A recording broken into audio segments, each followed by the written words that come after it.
Morning प्यारे बच्चों। आशा है आप लोग इस कोविड-19 नामक चल रही बीमारी के दौर में अपने अपने घरों में सुरक्षित होंगे। प्यारे बच्चों, पिछले अध्याय में हम लोग कक्षा 8 विषय हिंदी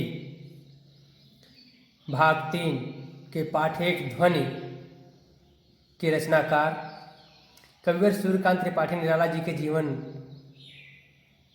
के बारे में अध्ययन किए थे। आशा है आप लोग उस महान कवि के जीवन परिचय के बारे में भली भांति परिचित हो गए होंगे।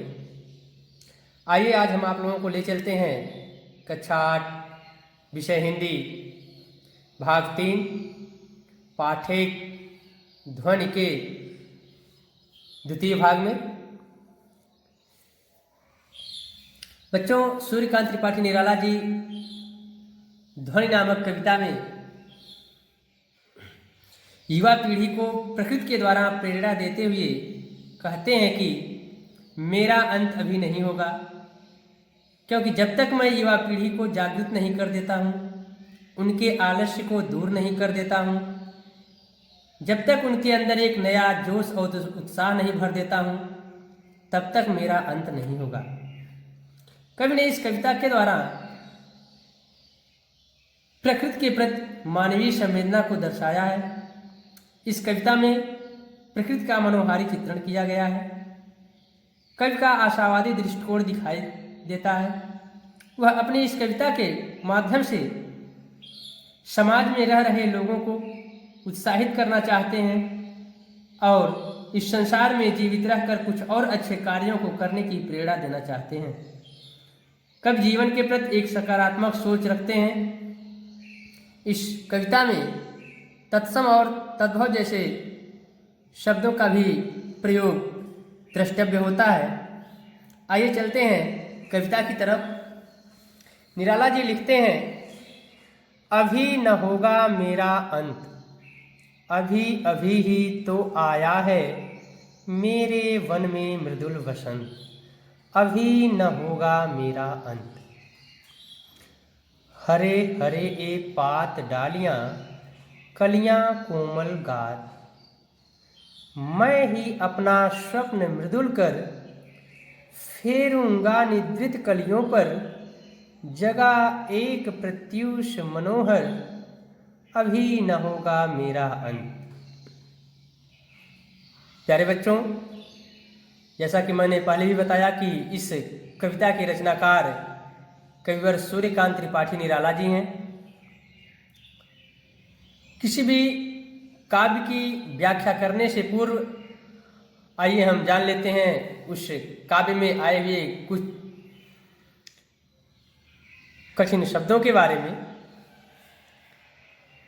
इस कविता में एक शब्द आया है अंत, जिसका अर्थ है समाप्ति या समापन। दूसरा शब्द है मृदुल, जिसका अर्थ है कोमल।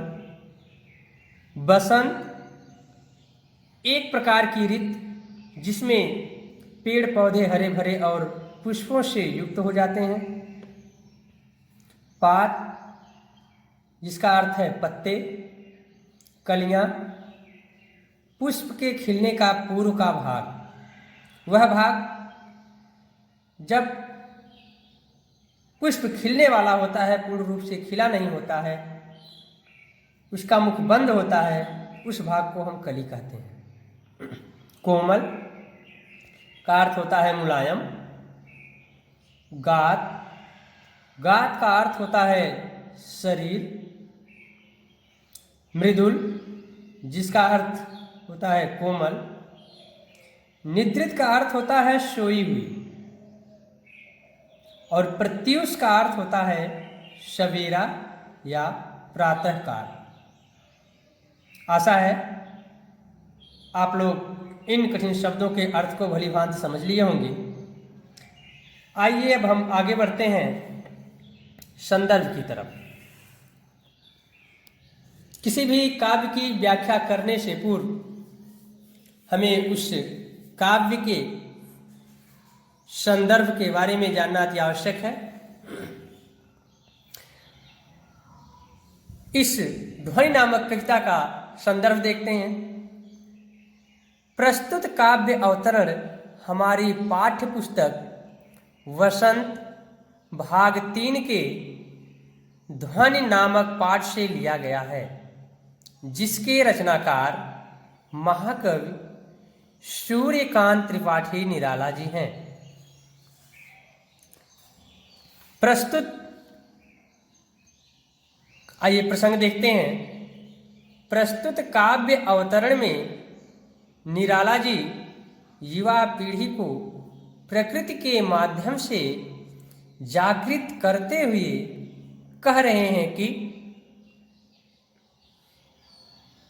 अब ले चलते हैं आपको व्याख्या की तरफ। कविवर निराला जी कह रहे हैं कि अभी मेरा अंत नहीं होगा, क्योंकि अभी अभी ही तो मेरे जीवन के अमृत रूपी वन में वसंत रूपी यौवन आया है। अभी मेरे अंदर नया नया उत्साह है, इसलिए अभी मेरा अंत नहीं होगा।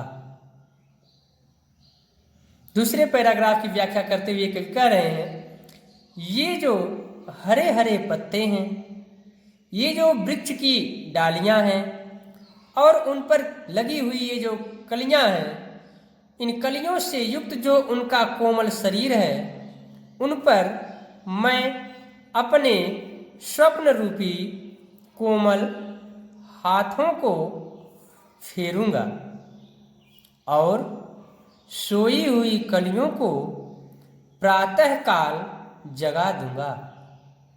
अर्थात जो युवा पीढ़ी के लोग आलसी होकर सो रहे हैं, उन्हें जगाकर उनमें नया उत्साह भर दूंगा।